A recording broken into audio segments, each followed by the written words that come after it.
What if your next client found you, but not through ads or cold calls, but because of your YouTube video answered their exact question? Now, in this episode, we're going to explore how to turn YouTube into a lead generating machine using smart, scalable strategies that work for any business. Welcome to Fortify Live with your host, Ford Saeks. Joining us today is Nate Woodbury. You may have seen him before. He's popular on YouTube. He's a YouTube producer, and he's the CEO of Be the Hero Studios. Now, Nate specializes in helping entrepreneurs and brands and experts grow their businesses, especially using YouTube. He's famous for his leaf strategy that we're going to explore in this episode. So, Nate, you've built and managed multiple successful YouTube channels. Welcome to Fortify Live. Yeah, glad to be here. Happy to share what I can. Well, let's just start right out with what a lot of people, the misconceptions that people think. Some people think, oh, YouTube's old school. Everybody's over on TikTok now. They're doing something else. So tell us a little bit about your journey to where you became, one of the top go-to resources for leveraging YouTube. Well, I've seen the tools evolve. So there's different platforms that will go viral. There's different uses, right? Do you want entertainment? Do you want education? Are you searching for something? And I love to focus on the search aspect because search engines have changed and we've gotten better and better at using them. So for example, Google used to be a website search engine. Now it's primarily a content search engine. Well, what is the number one platform for content? By far and away, YouTube. And it's no coincidence that YouTube has an amazing search engine. It's also no coincidence that Google owns YouTube. So instead of the strategy of the past of trying to get in front of people through search where you had to do website SEO, it took years and years of effort of what I call spamming the planet to try and point authority to your website so that you could, get your website ranking at the top. Now it's all about creating a video that someone is searching for. And the search engines work really, really hard to make that connection. So it's become easier for us today because people are getting better and better at using search engines.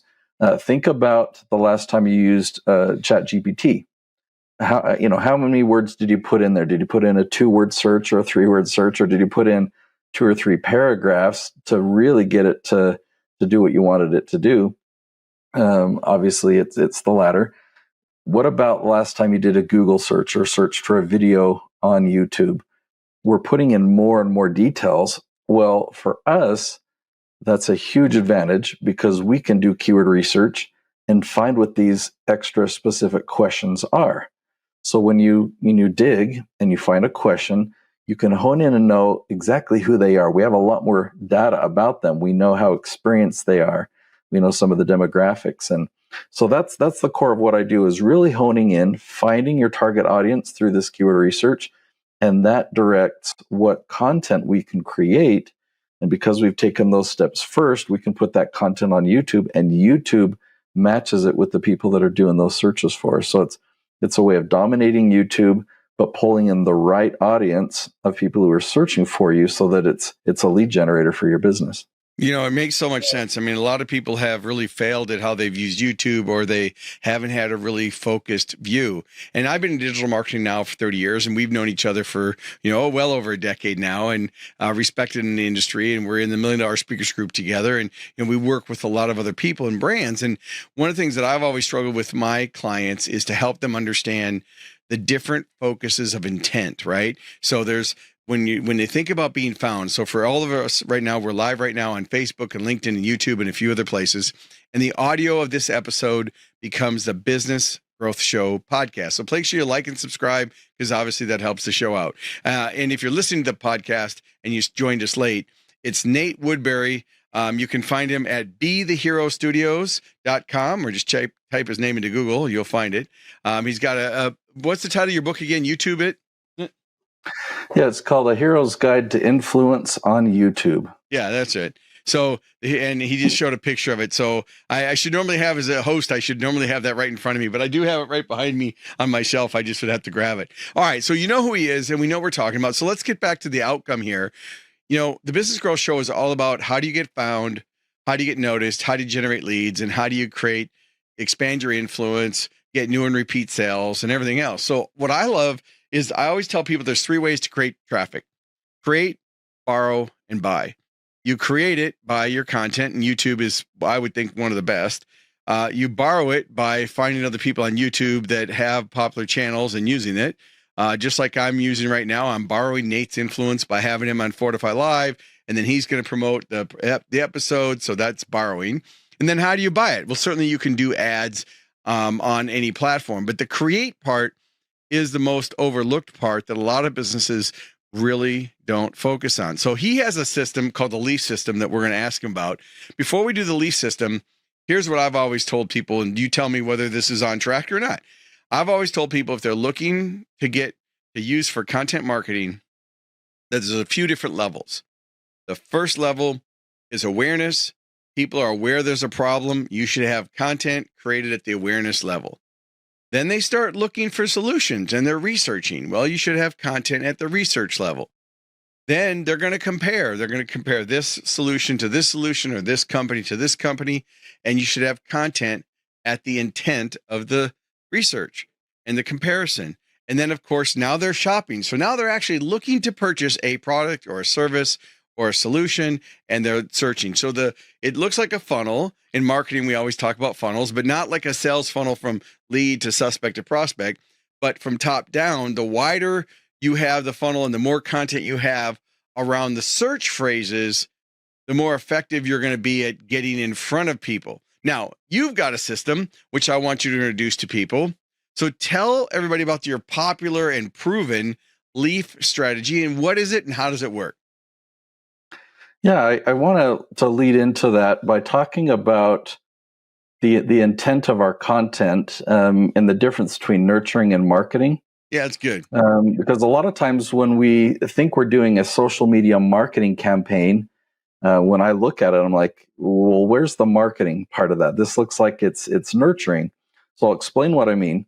If I have friends on Facebook and I post something there, who's going to see it? Well, it's going to be my Facebook friends. Or if I post something on LinkedIn, it's my LinkedIn connections. Or if I send out an email, the people who see that email are people subscribed to my email list. So in all 3 of these cases, these are people who already know about me, right? So it's nurturing. Nurturing is very important. There's a very important role that nurturing has.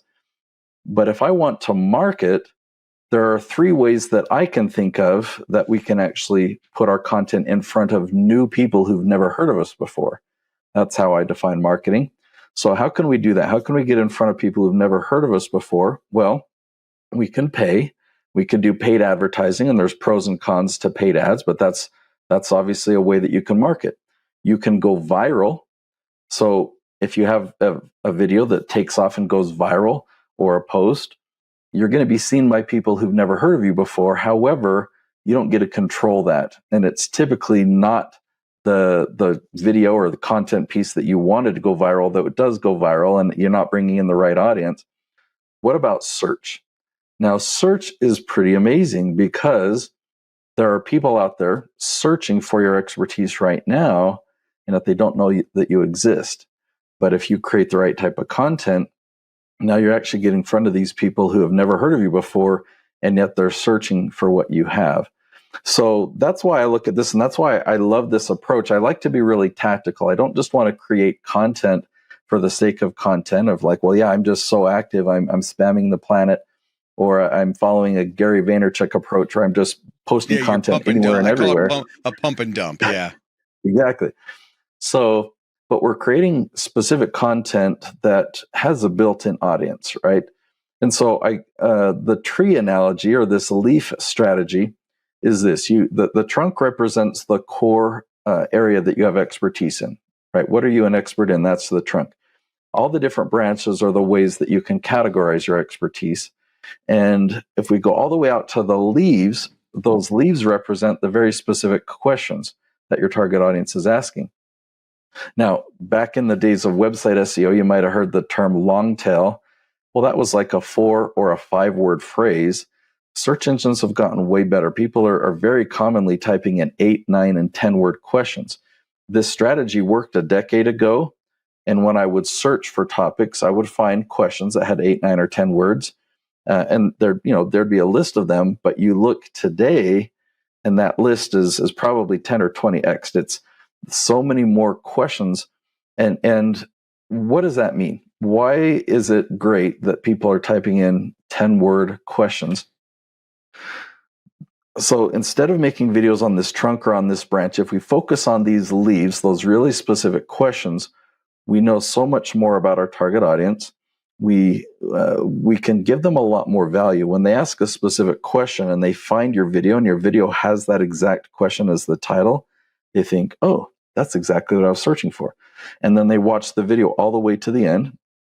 The YouTube algorithm sees that and says, oh, wow, this person did this search and they liked this content. So anyone else that's doing a search like this, we know this is the right video.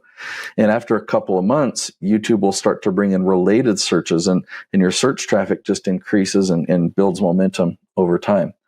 So that's the leaf strategy, and why I use that tree analogy is just helping us really focus on finding those questions that your audience is asking, and then you're curating that audience. You're making sure that the right people find you. So on a simple layman's terms, like when I do an opening keynote for a franchise brand or something, I'll say, think about the top 25 questions you get asked most frequently, and that'll give you a good start where you should start with your content. And if you're a larger company, I suggest that they do a survey and send it out to your salespeople, your customer service people, your manufacturing, distribution, whatever it is, and say, what are the top challenges you're facing? And then what is your thought about the bottom up? So for me, like when you do advertising, on Google Ads, let's say, you always want to try to find content that has high search traffic and low competition. Competition not just being on the number of people trying to compete, but the price. But when it's content marketing, so the bottom up strategy is you make a list of the top 100 words that somebody would want in a certain business. And instead of trying to compete on the top 50 words, you compete in the bottom 50, and then you end up dominating. With your strategy, it's much different, though. It's really about looking at what's the main topic, what are the categories, the subcategories, and what are the specifics. And you guys get really specific on your research to where not just the topic, but the title, the actual search phrase. And just to reiterate what I heard you say is that the more specific that you can match your very specific YouTube title, then obviously a SEO optimized description, and then obviously tags that are relevant so that your videos show up on the recommended videos, and then all the other pieces, which we'll talk about in a minute. But it really starts, would you say step one is really for someone planning strategically, one, to get your book, of course, and then two, to look at building their list. Where would they do that in Excel? Do you have a tool like Airtable? What do you recommend people do to put those search phrases into a digital format so that they can then plan their videos? Yeah, so I love reports and I love YouTube analytics. For this, I just use a Google spreadsheet. Gotcha. And so I do some digging, and you said, yeah, ask people what look at the questions, look at the comments and things. What questions does your audience have? That's a good first step to generate ideas. But at that point, if you were to hit record on your camera and start answering those questions, this strategy would fall flat on its face. Right. And here's why. So what you've got to do is take those ideas and put them in a tool. My favorite tool is the Keyword Magic tool by SEMrush, and you can get a 2-week free trial if you go to herokeywordtool.com. I am an affiliate. And you can try other tools, but a lot of other tools are just lacking. They don't tell you the search volume, or they don't have questions. They don't have a word count filter. So you can put your topic in there, these ideas that you've found. And as I search, I try and group things together. So with my tree analogy, I'm finding, okay, what are all the questions on this branch? What about this branch next to it? As you group things together in different categories, you can learn about the audience and realize, ooh, I thought some of these questions were good, but now that I see them grouped together, I realize this is not my target audience. And then you look at the one next to it and realize, oh, wow, this is amazing. This is exactly my target audience. I would have never thought of some of these topics. And so if you hone in and just focus on that one branch, what ends up happening is you start having those videos rank at the top of YouTube, and eventually where you started with, now I'm ranking for a 10-word question, now I'm ranking for an 8-word question, you'd cover enough of those, and eventually you're ranking at the top of YouTube for a 2-word search. Now, just to give you an example, if you go to YouTube right now and you type in "become politician," you find Jay Townsend ranking at the top. He's just dominating that search. Well, how we got there is the branch we were researching was become politician, and we found all the 8, 9, and 10-word questions about becoming a politician. You'll see some of them if you do that YouTube search. And just systematically, we chose this is a branch we want to show up anytime you type in "become politician," and it worked. And so I've got hundreds and hundreds of examples like that to share. It's very tactical. It's very predictable. So if you think about where do I want to show up, what area, what niche on YouTube do I want to dominate, this is the formula to get there. You just go tactically step by step. And the key is making sure that there's that consistency in search volume. Are there people, and talking about competition, I don't really trust the tool's competition score. Right. Because a lot of times it's depending, this score is it competitive for ads, or is it competitive on Google or YouTube? I just, if I find a branch that's got a lot of different topics, it's got really specific questions in there, I can go to YouTube and I can search some of those topics. And do I see the same competitors showing up all the time, or is it a variety of people? You can get a really good sense of, you know what, I know how competitive this space is, and you can get a sense of can I dominate it? And 9 out of 10 times, it's like, yeah, this is an easy path to domination. You just have to do the work. So how important is consistency in posting on YouTube? Now we'll get into shorts and a few other questions, but when it comes to just the regular content, what length is best? I always tell people it's never too long, only too boring, but obviously we know that that YouTube, they give juice to if the amount that people watch. So if you have a 5-minute video and people watch all 5 minutes, that's better than doing a 10-minute video where everybody only watches 3 minutes and they bail. So longer isn't better. It's watch time and a lot of other things that affect the viewing. But as a general rule for our listeners that are entrepreneurs and business owners, how is it important? Is it that how much content should they create, and tell us about the consistency? Yeah. So the strategy will work with even just one episode a week, but the more content you create following this strategy, the more places you'll show up, and the more leads you'll start to generate. So typically more is better, but you do want to stay consistent. So if you were to start out really aggressive, and let's say you're launching 5 episodes a week, you do that for 2 months, and then you want to scale it back and go back to just 1 episode a week, I would have recommended not to do that. Maybe start out, let's just build up a stockpile, start launching 1 episode a week. And when you're ready, increase to 2. A lot of my clients today, in fact, I've got a client in the other room right now that is filming 20 episodes today. And when we film every 4 weeks, so we can launch 5 episodes a week, but only go that aggressive if you can stay consistent with that for like a year or 2. If you do that, it will be huge. Now, talking about the length of an episode, yeah, you want to keep people's attention, right? You want your content to be engaging, but it's okay if a percentage drops off along the way. The people that are most likely to become a lead, those are the people that stick with you to the end. And typically, when you look at the data, people that find your video through search instead of YouTube's suggestion engine, if they find you through search, they actually have a higher retention rate because they're searching for this content. Now, we're not just trying to give them a quick tip or impress them real quick or do anything flashy, or we're not promoting. I look at the sales process as 2 stages where you build a relationship first, and then the next step would be a promotion. And that might be after they watch a few videos over on the relationship side. So when we're talking about these relationship building videos, the longer time they can spend with you, the more they feel like they know you. We're not talking about scripted speeches Right. or presentations. It's conversation.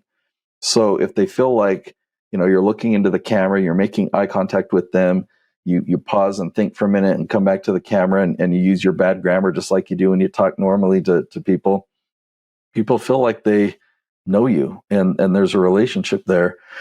The default length, I said, is 10 to 12 minutes. Like if somebody's asking a really specific question, you know who they are. And maybe I'll give you another example.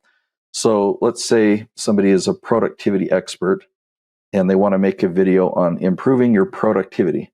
Right. That you can make a 30-second short or TikTok, you can make a 1 minute, you can make a 10 minute, you can make a 10-hour course.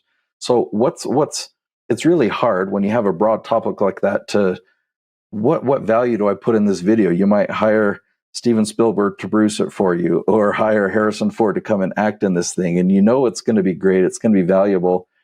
But yet, is it really going to be effective?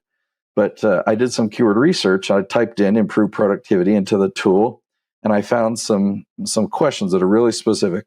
And I'm going to get the words slightly off because I'm just going off my memory. But it's important to use the exact words. But one of them was how to increase productivity in a dental office. And the other one was worded slightly different, like what can improve productivity on a construction site. So so specific. So if I'm going to film those videos and answer that question, I'm talking specifically to a dental team. I know they're my captive audience, right? And I can give them really valuable advice. It's going to take me 10 or 12 minutes to really deliver that value, but I know that they're going to pay attention and keep watching the entire video. Same with the construction episode. So anyway, that's my recommendation there.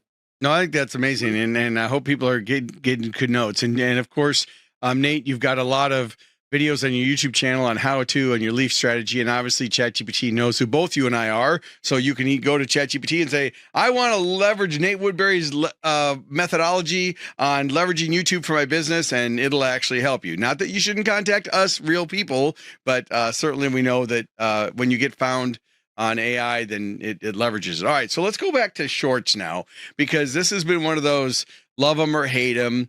At first I hated them. I didn't do it. And when, a couple years ago, it was like, no, shorts don't really give you any juice. And then I've changed that after seeing you at the National Speakers Association. You did that session and we talked, and I'm like, all right, I'm going to lean into shorts. Now, we're not tactical and strategic. So just to be clear, as a digital marketer, I've helped clients get hundreds of millions of views on YouTube. And I've got a decent views, but I am not Mr. Beast or anybody. By no means do I call myself a YouTube influencer. So let's just save the comments right now on whatever platform you're watching this. You don't need to. Well, actually, no. Put comments, because that's going to help my channel. So if you think I'm a dog in it, well, then tell me how bad I'm doing in the comments, and that maybe will help my channel. But going back to shorts, what should people know about them? Is it just enough to take the existing content and make it shorter, or should they be filming strategic content? And the reason I ask this is because as a keynote speaker, this year I've done, 30 events already up to this point, and I've gotten some high def, high megs footage. Some of it I repurposed myself using Opus Clip and Cast Magic and Taja. And, Taja AI was a really great tool. It actually did some really good work. But again, consistency is the key. I haven't been consistent, and it really isn't answering someone's question. It's just taking an excerpt from my keynote. So I think it's helping me from a social proof standpoint, but it's not really helping from a value add. Okay, someone has this challenge and I'm becoming an authority. So that's a long road to a tiny house. So shorts, love them, hate them. Do you use them? What's the strategy behind it? Yeah, so I definitely have some strong opinions about shorts, and I too have gone back and forth. Started out hating them, loving them, hating them, loving them. So where I am today, let me take one step back and explain that there are two separate paths to success on YouTube. One path, we'll call it the Mr. Beast path. Okay, that path is you're turning YouTube into a business. Your goal is to create entertaining content that will get viewed by as many people as possible. So you want as many views as you can so you can generate ad revenue and sponsorships, right? The other path is outside of YouTube, you have a business. and it works really well if you have an educational component to your business. So we're leveraging YouTube as a tool to generate leads for our business. Our business is already making revenue, but we're leveraging YouTube to generate leads, and we're creating educational content that we want to show up in search. So two different strategies. They don't mix. They don't mix very well. If you're going to follow one path, if you're going to follow the path of Mr. Beast, definitely go down that path and learn from people like Daryl Leaves. Daryl Leaves is Mr. Beast's coach. Yeah. Daryl Leaves is he's a friend of mine. He's brilliant. Follow him and ignore Nate Woodbury. Seriously, like if you follow you don't want to show up in search if you're trying to go viral and create entertaining content. But if you have a business and you're really wanting to leverage YouTube to generate leads and have the right audience find you and curate that audience, the Leaf strategy is amazing. And a lot of the other advice you're going to hear on YouTube, you actually want to ignore. It can be confusing. I'll give you a quick example, and then I'll come back to shorts. So on my Nate Woodbury channel, I teach a lot of YouTube strategy. Well, one video I made that my audience liked was why I hire people in the Philippines.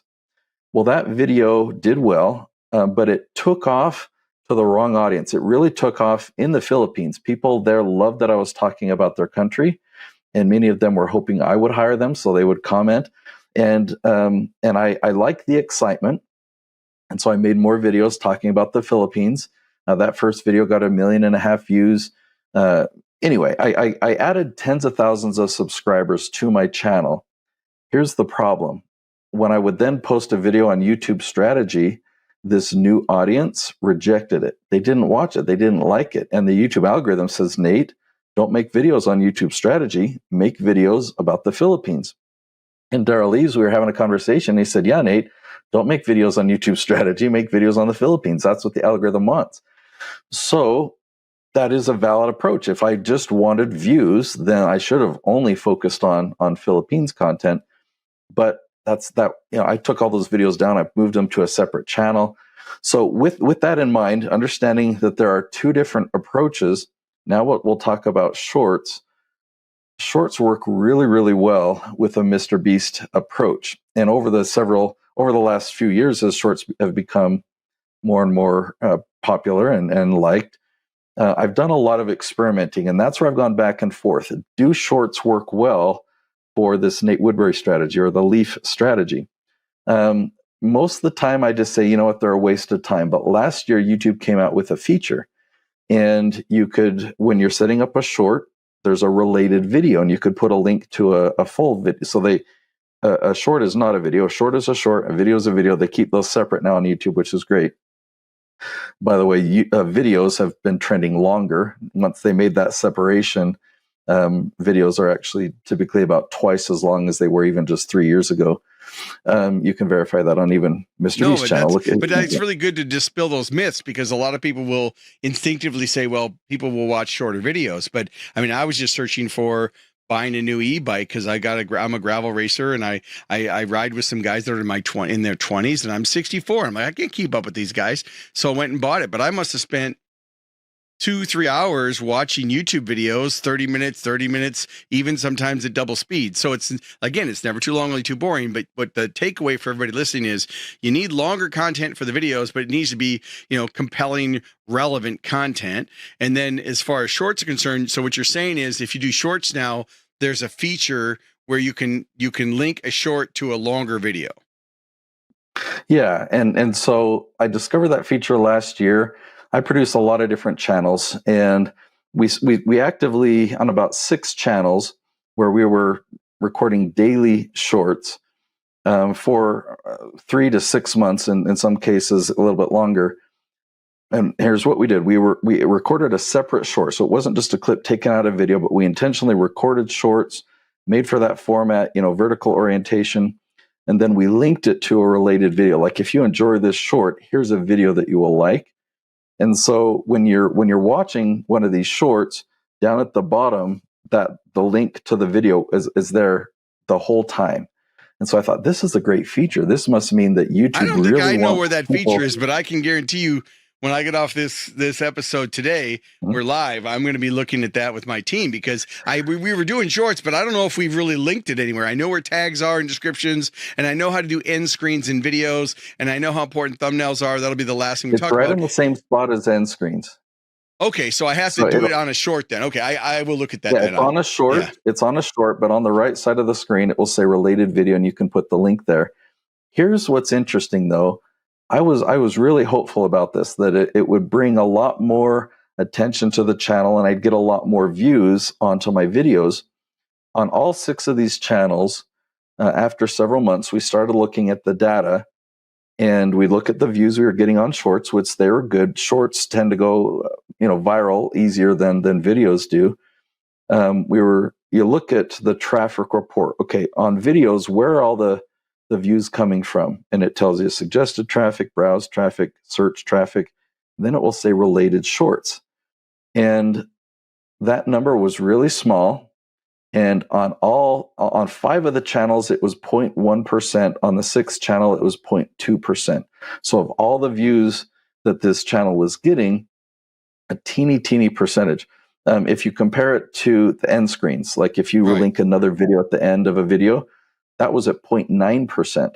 So 9 times the amount of views are coming from end screens than were coming from shorts. And so, and number 1 is search. Search is what I control. Number 2 is actually Google. It says external, but if you look at external, it'll say, oh, you're actually getting views on your YouTube videos from Google, getting way more views from search traffic than the shorts. And so it's not hurting the channel to create shorts, but I said, all right, well, that experiment was kind of a letdown. I was really hoping a lot more views on videos. So anyway, we're not focusing on shorts right now. Maybe that'll change as they come out with a new feature, but that's where I'm at right now. Well, that makes a lot of sense. Now, I know, and then I'm going to allow you to talk about any lead magnets that you talked about the SEM. So if you're looking for keyword research, I'm an affiliate for SEMrush, for SEMrush, but I want to use yours. You've got a URL that goes straight to your affiliate link. So keyword takeaway bonus. If you're going to be a promoter for an affiliate program, everybody, go spend $9, buy a domain, and then forward the domain to the affiliate link. That way, when you're on podcasts and shows, it's real easy to say, okay, so what's your URL that people could listen to and go to learn how to use not to learn, but to use the YouTube, the keyword research tool of SEMrush. What's the link again? Yeah, go to herokeywordtool.com. Pretty and it's easy. a 2-week free trial. Yeah. Herokeywordtool.com. I should know that by now. I've heard you enough times to say that. All right. So now talk about thumbnails, because this is something else that I know people have struggled with. They sometimes they don't use it. Sometimes they try to do a graphic in the video when they're producing the video. Sometimes they try to use PowerPoint. A lot of people use Canva, and I'm sure there's and now Taja with the AI tool will try to create a thumbnail. But what are some do's and don'ts with thumbnails? Because I've always believed that the thumbnail is the SEO optimization of a video is really important. So yes, the content is but there's 2 parts, right? You've got your search engine optimization, how you optimize it, and then you've got the content and what you say in the video. And so I've always said your YouTube title, your description, your tags, and making sure you leverage the tags effectively. And there's pros and cons to tags. We could spend a whole episode just on that. And then your end screens, and whether you're doing a featured video, a specific video, or their most favorite video, or YouTube suggest. And so there's a lot of tools that I think people need to go back to, because YouTube is changing all the time. But let's get into this thumbnail piece, because some people say, oh, it should be the exact title as your description. And I think not. I think the thumbnail is the banner advertisement to get them to pay attention. But what do you suggest to your clients? And for those of you listening too, if you don't want to do any of this and you don't want to produce it, Nate has a program, and I'm doing shameless plug for him. If you're interested and you want to take the heavy lifting out of being leveraging YouTube for lead generation, we're not talking about the viral videos and that. Although it'd be nice if they go viral. We're talking about as a business. So if you're a business out there and you're looking to leverage the power of search and being found using the power of video for lead generation, you definitely want to go to betheherostudios.com. nate.com. Check him out. He's a great guy. He'll have a conversation with you. If you're a good fit, great. If not, there's no harm done. But so that's kind of my plug. But now let's go back to the thumbnail. What should they do and what shouldn't they do with thumbnails? Yeah, it's I'm finally at a good place, and I'm happy to share the system that I currently follow. It's crazy how critical thumbnails are, because you can follow everything else on my strategy and make the most amazing video, but the thumbnail is what convinces them to click on it. And so if you have a poor thumbnail, it's just a totally wasted effort. So I've tried so much over the years, because I'm a big systems guy, and I want to make sure that we're following a system that always gets results. And it's been hard. I've had some great designers, great creativity, but because we produce so many channels, sometimes our brain gets exhausted, and our creativity starts to go down. So whether you're using Canva or Photoshop, great. The free or premium, Canva for free or Photoshop, whatever. It doesn't really matter what tool you use. The quick topic you brought up of should the same words in your title be in the thumbnail? Absolutely not. Quick comment on that is the title and the thumbnail are always shown together. Correct. That's why I always say, we'll just use a real specific question, like what was the one I gave earlier? How to increase productivity in a dental office. Right. Well, what if you showed a dental scene, something that creates curiosity, but then the text says dentists never tell you this, right? Something like that. That's going to create a lot more curiosity. With my leaf strategy, the titles are questions that people are searching for, so they're not always going to be magazine headlines. They're not always going to have that sensation.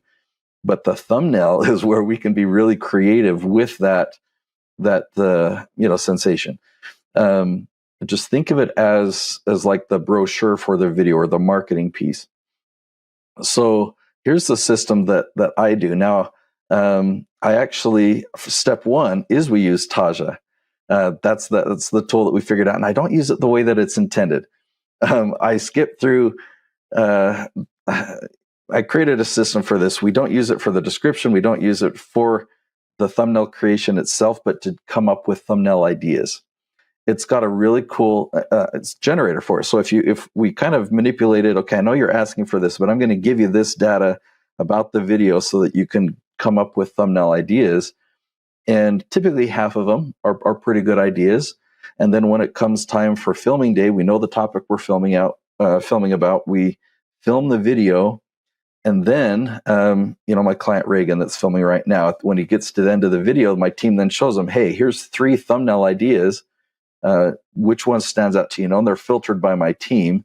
We made sure we found 3 good ideas. Sure. So he can look at one and say, ooh, yeah, I like that one. So then he'll do that pose or do that emotion, or he'll hold that object.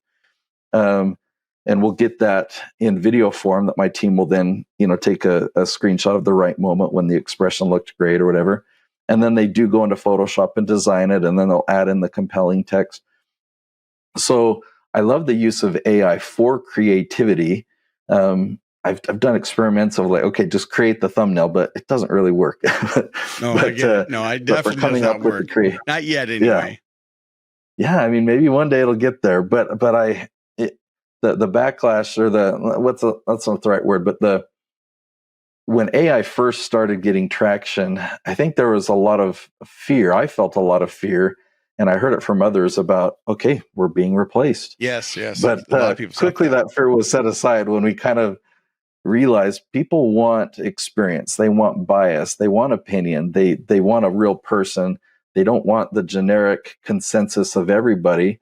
And so, AI is great when that's what we're searching for, or if we just need creative ideas. So that's the process that we use. It takes, several steps. It takes that energy. But to simplify it, you can take your best guess. What do I think would create curiosity, or what would help people understand the value of this video? What can I take a still image of and make them want to click on it? Clickbait is good. Bait and switch is what's bad. So clickbait is like you're fishing. You need some bait to attract the fish. That's what our thumbnail is it's the bait that we need to get people to watch on it. But we got to make sure that we deliver. Otherwise, YouTube's just not even going to show that thumbnail to anybody. But so that's the bait and switch part. You can't attract them from one thing and not deliver on it. You've got to really deliver on that value. If you just give it your best effort, design a thumbnail that you think will work, look in the analytics. It'll tell you your click-through rate is 3.2%. That's probably below average. So then you could try a new one and upload it. Oh, now it's performing at 6%. You're like, okay, good. So yeah, it can be complicated. You can create all these elaborate systems. That's what I've had to do because we, create hundreds and hundreds every month. But in your case, if you're designing a single thumbnail, just give it your best guess. And over time, you'll look in the analytics and you'll see which ones are your higher performers. You'll see which ones are your lower performers, and you can learn from that. And you can always go in and upload a different thumbnail on the poor performers.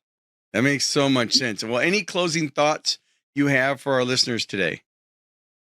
For people who are intrigued and want to know how to dominate that branch, they feel like, what, I think the leaf strategy and leveraging YouTube for lead generation is a fit for me. I'd love to invite you to a weekly webinar that I do, and it's at the domain theleafstrategy.com. It'll be about an hour long. I don't sell anything. I just teach you step by step, and I show a lot of examples so that by the end of the webinar, you'll have full clarity on if the strategy is a fit for you and exactly how you can implement it. theleafstrategy.com. All right, everybody. Well, thank you so much, Nate, for being here today. Thanks for tuning in to Fortify Live, where we're all about accelerating your business growth. Until next time, keep innovating, keep growing, and keep fortifying your success. Thanks again, Nate. Yeah, you're welcome. Thank you for tuning in to Fortify Live. Make sure to like, comment, and share this episode on your favorite social media platform. And don't forget to subscribe to the Business Growth Show podcast, available wherever you get your podcast streaming fix. We air weekly at 11 a.m. Central Time. So until next week, keep pushing the boundaries and never stop growing.